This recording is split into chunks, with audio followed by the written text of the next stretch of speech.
জামাই ষষ্ঠী যাবে না, কে করবে গো জামাই ষষ্ঠী, জানোই তো।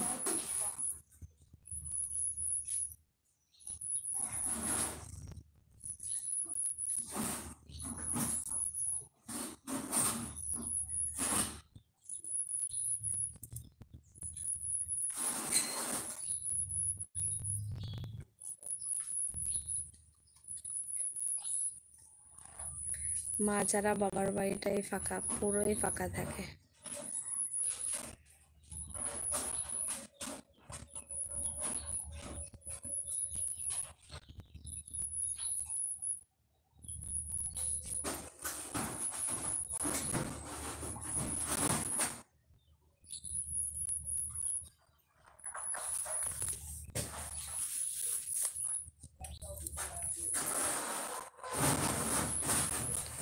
ও বাবার সাথে দেখা করতে, বাবার সাথে দেখা করতে যাই, কিন্তু সেই রকম আর মনটা বসে না। যাওয়ার পরেই আমি চলে আসি। সেদিন দেখলে না, আমি গেলাম, গিয়েই ভাইয়ের ছেলেটার সঙ্গে এই একটা না দুটো ভিডিও করলাম, একটু বসলাম আর এসে গেছি।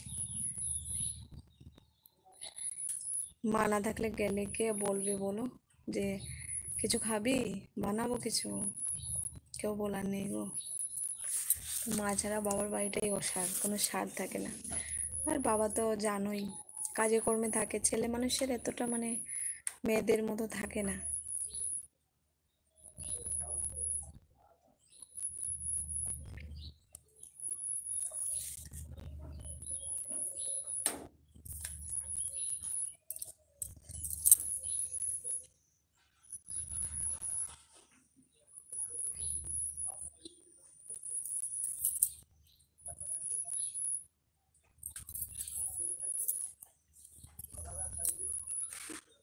হ্যাঁ একদম।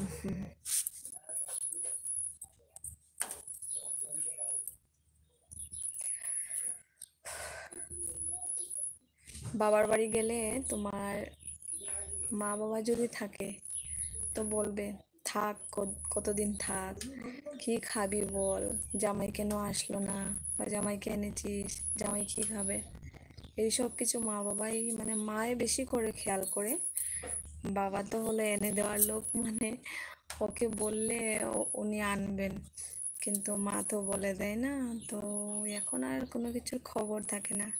তবু বাবা অনেকটা চেষ্টা করে গেলে যে কিছু খেয়েছো, কিন্তু ওর যদি ছেলের বউ যদি আমাকে বলেই না, কিছু যদি দেয়ই না, তো বাবা কি করে জানবে? আমি বললেই না জানবো? মানে বাবাকে যদি বলি যে না বাবা কিছু খাইনি, বা আমাকে বলেও নি খাওয়ার জন্য, তারপরে না বাবা জানবে। তবে যাই আর এমনিই চলে আসি, কারণ টাকার একদম ইচ্ছে হয় না এখন আর।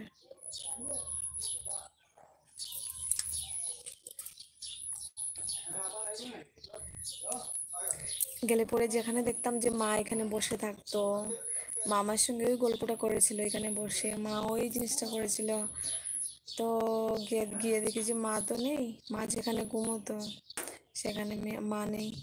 মা শুধু ফটোটাই দেখি ঝোলানো রয়েছে, মানে একদম ভাল লাগে না সত্যি, মানে বলার নেই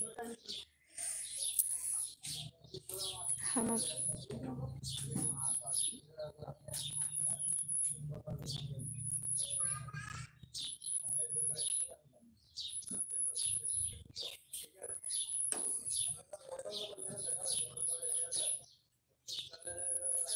सौरभ रॉय, तो अब बंगाली हो।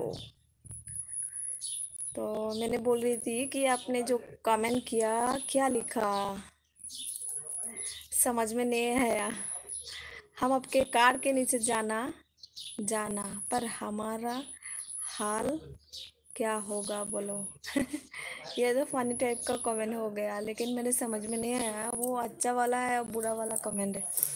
कोई बात नहीं, आप फिर से कमेंट करके बोल दो क्या बोला है आपने, शॉर्ट फॉर्म में बोलो।